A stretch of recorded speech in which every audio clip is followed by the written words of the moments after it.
ভিডিওতে কি নিজের মুখ দেখাতেই হবে? এই বিষয়টা নিয়ে অনেকের সংশয় আছে যে আমরা যখন একটা ভিডিও বানাই আমাদের সেই ভিডিওতে নিজের মুখ দেখাতেই হবে না না দেখালে চলবে। আমি এই বিষয় নিয়ে আজকের এই ভিডিওটা করেছি। তো অবশ্যই ভিডিওটা শেষ পর্যন্ত দেখবে এবং যারা এখন পর্যন্ত এই পেজটিকে ফলো করেনি ফলো করে পাশে থাকবে, কারণ আমি সবসময় ফেসবুক শিক্ষামূলক ভিডিও করি। তো তোমাদেরকে বলতে চাই যে সব সময় আমরা ফেসবুকে যে আমাদের ফেস দেখাতেই হবে এমন কোনো নিয়ম নেই। ফেসবুক কখনোই বলেনি যে আমাদেরকে সবসময় নিজের ফেস দেখাতে হবে। আমরা ব্যাক ক্যামেরাতেও অরিজিনাল কন্টেন্ট হতে হবে, আমরা ব্যাক ক্যামেরাতেও সে ভিডিও করতে পারি। আমাদের নিজের ক্যামেরায় তুলে ধরবো বিভিন্ন দৃশ্য, ভালো ভালো দৃশ্যকে তুলে ধরে আমরা সেগুলোতে নিজের ভয়েস দিয়েও ভিডিও করতে পারি। এটাতে কোনো রকম কোনো সমস্যা নেই, কিন্তু ভিডিওটা অথেন্টিক হতে হবে, নিজস্ব ভিডিও হতে হবে। এই ভিডিওটা আগে যেন কোথাও পোস্ট করা না থাকে, এটা সবসময় মাথায় রাখতে হবে। ভিডিওটা যাতে কেউ কোনো প্ল্যাটফর্মে পোস্ট করে না থাকে, নিজের ভিডিও হতে হবে। আর যখন নিজের ভিডিও হবে তখন আমরা নিজের ভয়েস দিয়ে আমরা ভিডিও করতে পারি, কোনো রকম কোনো সমস্যা নেই। এটা ফেসবুকে বলেছে আমরা অরিজিনাল কন্টেন্ট পোস্ট করতেই পারি।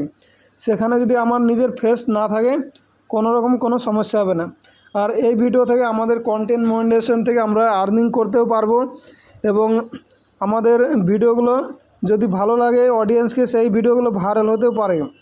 তো অবশ্যই যদি কোনো ভালো দৃশ্য আমরা চোখের সামনে দেখতে পাই তো আমরা সেখান থেকে ব্যাক ক্যামেরায় ভিডিও করে নিতে পারি এবং ভিডিও করার পরে সেখানে যদি খুব বেশি শব্দ থাকে আমরা সেই শব্দটা বন্ধ করে, সেই আওয়াজটা বন্ধ করে আমরা ভিডিও এডিট করার সময় ভয়েস নতুন করে ভয়েস দিয়ে আমরা ভিডিও বানাতে পারি। তো যারা এখনও অনেক নতুন নতুন বন্ধু আছে যারা ভিডিও বানাতে গিয়ে কী করো, তোমরা ব্যাক ক্যামেরায় হোক বা সামনের ক্যামেরায় হোক ভীষণ আওয়াজ হয়, সেখানে অনেক মানুষের কারণে ভিড়ের কারণে অনেক আওয়াজ হয়, কিন্তু তোমরা সেই আওয়াজগুলো মিউট না করে ভিডিও পোস্ট করে দাও।